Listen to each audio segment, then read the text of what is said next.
Hey y'all. It is April 3rd, and again, not a whole lot happened today, either personally or on a large scale. Um,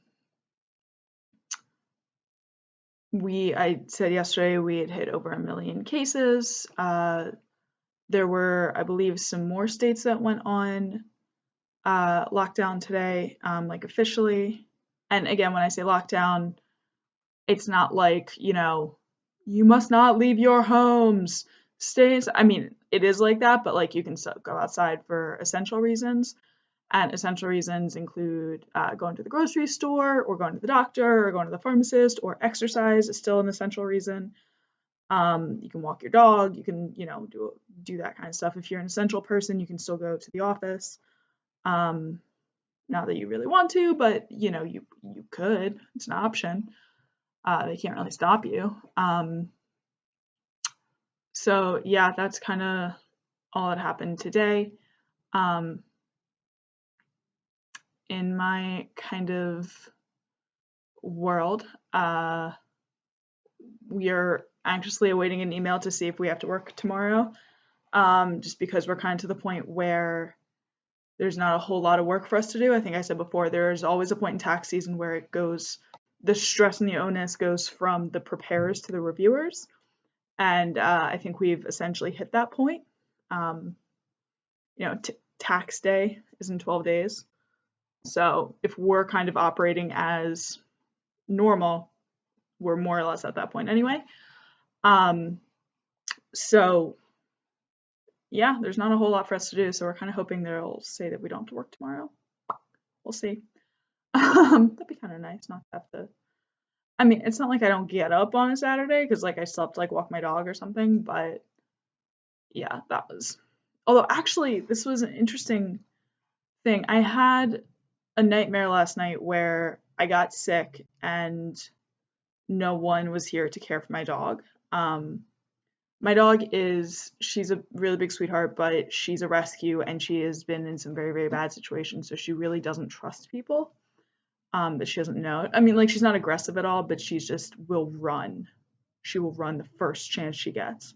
You have to be insanely careful until she gets to like know you and love you, which is like months. It's not like a couple hours or a couple days. That's like you're going to be working at that for a while.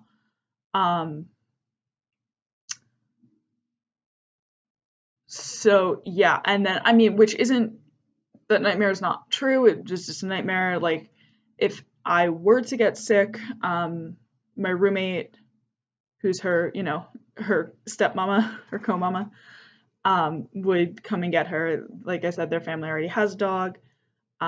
So they could, and Elisa knows Daisy well enough to be able to deal with it. I'm also fortunate enough to have a boarding facility really close by to me where if for some reason Elisa couldn't come and get her or whatever, they could take her. She knows them, she likes them, she enjoys time there. And they're still open because they have a vet as part of their facilities, and vets are still deemed essential. But it did raise the question of what if I didn't have that? What if I didn't have Elisa? What if I didn't have the daycare? And on the plus side, while people are home, a lot of dogs are being fostered and adopted. Actually, my one friend works at a dog rescue, and they have 3 facilities, and one of the facilities is actually closed because there's no dogs, because people are rescuing and fostering dogs, which is fantastic, like great. And that kind of trend has been a lot of places. The place where I actually got her from said that they've been receiving like dozens and dozens of applications every day for the dogs, which is fantastic. But at the same time, there's also a small but unfortunately growing portion that people are abandoning them. First off, people were abandoning dogs because they were scared that they could get the virus from them, which, as far as we know, is not true. And then I'm sure, I haven't actually seen any statistics or numbers or anything on this, but I'm sure there's a portion who are getting rid of dogs because they can't care for them in everything. Like I said, I'm fortunate enough that I wouldn't have to worry about that. I would just have to make a couple phone calls and it would be taken care of. But yeah, that was a concern. And I mean, as much as, she's a dog, it wasn't the idea that that same concern could extend to your kids if you don't have any immediate like, family or anything like that, and you don't have anyone you could trust your children with. Um, it was a side of this I hadn't thought about before. So having that nightmare slightly opened my eyes to some struggles that other people might be having at the moment. Um, one thing that did actually more or less happen today was that Governor Wolf, governor of Pennsylvania, which I've said before, asked that if you do go out, you start wearing a mask. At first, we were kind of told that wearing a mask didn't do anything. It didn't stop the virus, and it's true and not true. Part of it was that there was already a shortage of masks in hospitals and for people who needed them, and so they didn't really want the public buying everything. The other side of that was that it doesn't stop it, but the new research that says it diminishes it. It diminishes, because if the particles can't get through the masks to you, there you go. So people have been sewing masks like crazy. A couple places like Joanne Fabrics has started just giving out fabrics to make masks.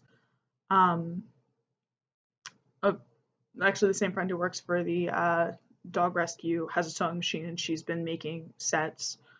They're cloth masks. Obviously, they tie and they're not disposable. You wash them and things of that nature.